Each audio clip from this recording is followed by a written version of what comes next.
everyone, this is KJ Vlogs, a Filipino reactor based here in Saudi Arabia, and welcome back to my channel. Agad-agad gawa natin yung reaction video. Ang Kim Pao TikTok compilation, how Kim Pao will end 2024. Basta yun na yun. Charis. Tuwang-tuwa ko kahapon. Tama naman yung reaction video ko kahapon, di ba? Kung i-analyze mo lang talaga, bakit sila nagsishare ng baso? Bakit sila isang bodyguard lang? Bakit isang sasakyan lang sila nang galing sila ng kape sa sasakyan lang sila? Kasi nagtitipid sila. Ganon din naman kahit gaano mo kadami ng pera, di ba? Kung mag-asawa na kayo, magtitipid na talaga kayo para sa inyong future, isn't it? So parang ako naman, parang baka naman iisang bahay na lang din sila para tipid sa kuryente at tubig. So, ang peg nila, parang, wala, ayoko na lang sabihin. Anyways, without further ado, let's all watch this. Hindi inaasahang pagkakataon. Parang iba naman to. Parang I really love, oh my God, how Kim Pao started the year and how they will gonna end the 2024. I couldn't agree more. Pero di ba, can you imagine? Parang hindi mo din nga rin talaga ma-imagine, no? Na parang, paano sila nagkasundo? Kasi, from the nonchalant to OA. Nonchalant kasi si Paolo, tapos magkaiba kasi personality nila. So parang unexpected nga talaga. The unexpected 2024 or the plot twist 2024 of Kim Pao, should I say. Diba? May mga ganap sila after the work. I love this. One of my favorite photo of Kim Pao. Ay, puta. Huy, edited ba to? Edited to?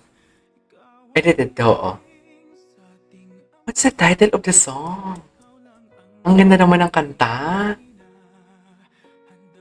Ikaw lang iibigin, Tuwina. Charis. Charis. Ang ganda ng kanta. Anyways, what's next? Eto.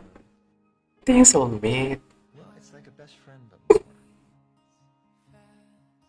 Ito yung soulmate. Ito yung soulmate talaga. Naniniwala ako na isa si Kim to sa mga tao sa buhay ni Pao who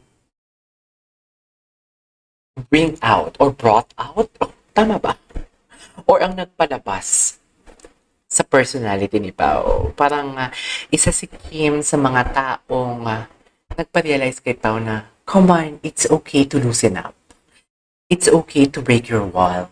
It's okay na magpapasok ng ibang tao sa buhay mo. Though Paolo is really something like masasabi ko talaga na very private siya. Even kasi tumulong siya sa mga friends niya, tahimik siya eh. Hindi talaga siya nagkukwento.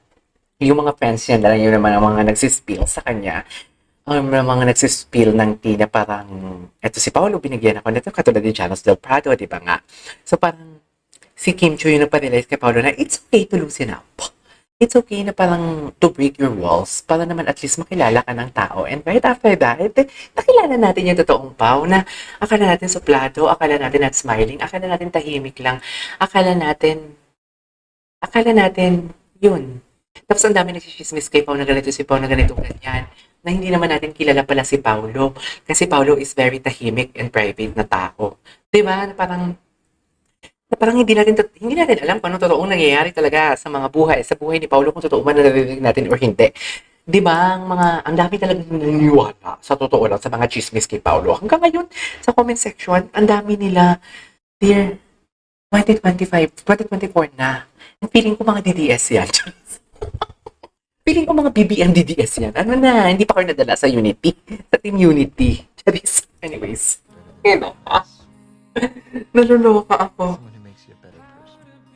I couldn't agree more. Si Kim talaga yung for me in my own perspective, in my own observation, isa si Kim sa nagbigay ng way talaga para makilala ng tao ang kabutihan at kagandahan ng pagkatao ni Paolo. Isa si Kim doon. Isa si Kim. Is that true? Tsaka maging better person.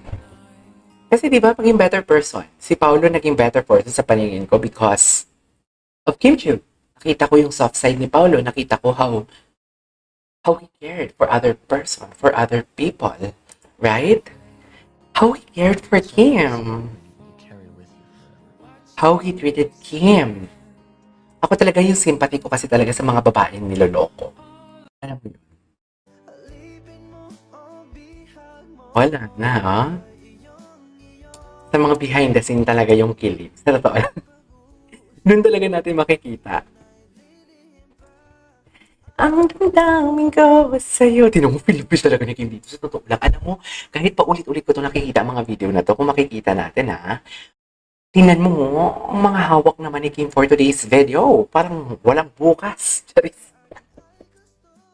Feeling ko nakaramdam si Paolo. Alam mo, bakit nag-break ng wall si Paolo? Hindi sa dahil sinabihan siya ni Kim ng ganito ganyan. Feeling ko na-feel niya din talaga na parang, oh, I have to loosen up. Parang kailangan ko din. Parang feeling ko hindi naman siya sinabihan ni Kim na, oh, it's okay, ganun-ganun. Feeling ko feel ni Kim sa kanya ang totoong pagmamahal. Kaya si Paolo nagkusang binuksan ang puso't isipan at pagkatao. Pwede ko ba makita ang pagkatao mo, Pao? Charis. Minamali ako. Kaifin mo ang ang sarap ma-inloud, no? Paolo does not like to... Okay, wait lang. Paolo does not like a fake of-cam sweetness to a love team partner. Yun ang atin. Okay. I'm not a really fan of love team, pero minsan meron talagang chemistry ako. Ito yun. True, I couldn't agree more. I couldn't agree more. Nanilang dreaming. Jeez. Ito mo yun? Tama ba yun?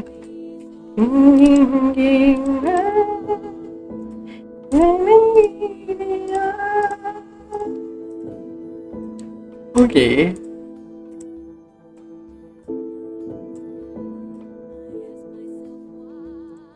Diba?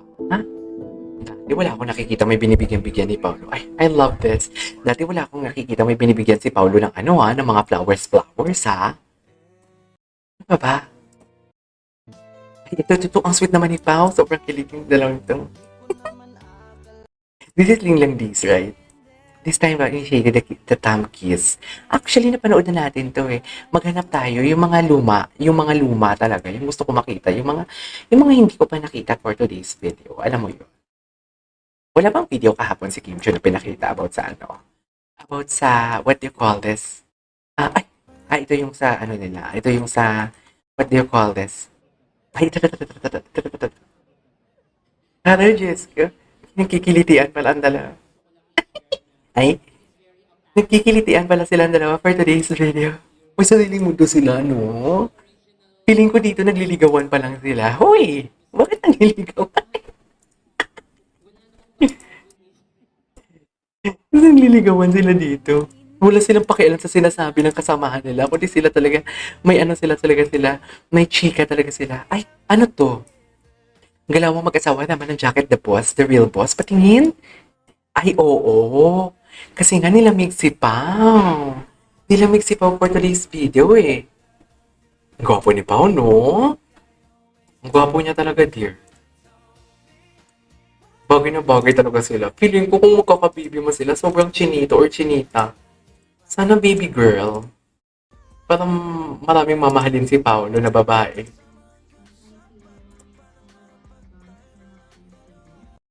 Ay, talaga. Ito inayos talaga ni Pao. Gusto ko yan. Yung si Paolo talaga nag-ayos for today's video. Hindi mo kaya. Oo, inagaw niya talaga. Kahit babae, hindi pwede makahawak sa dibdib ni Kim for today's video.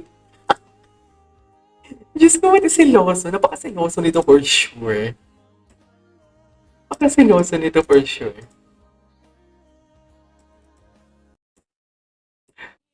Okay, what's next? Ay, my favorite photo sa kanila, actually. This is my favorite photo sa kanila. Diba?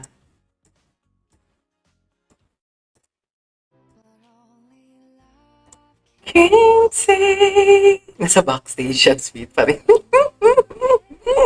Totoo naman kasi talaga. Oh, di ba? Who would have thought na makakakita ka niya ng ganyang Paolo? Dati pag kumakanta si Paolo kahit nga sa asa, parang ayaw niya rin pumunta. Di ba? Sa sobrang tahimik niya na tao. May pag ganyan-ganyan talaga siya. Ganyan, may papasmark-smark pa siya for today's video.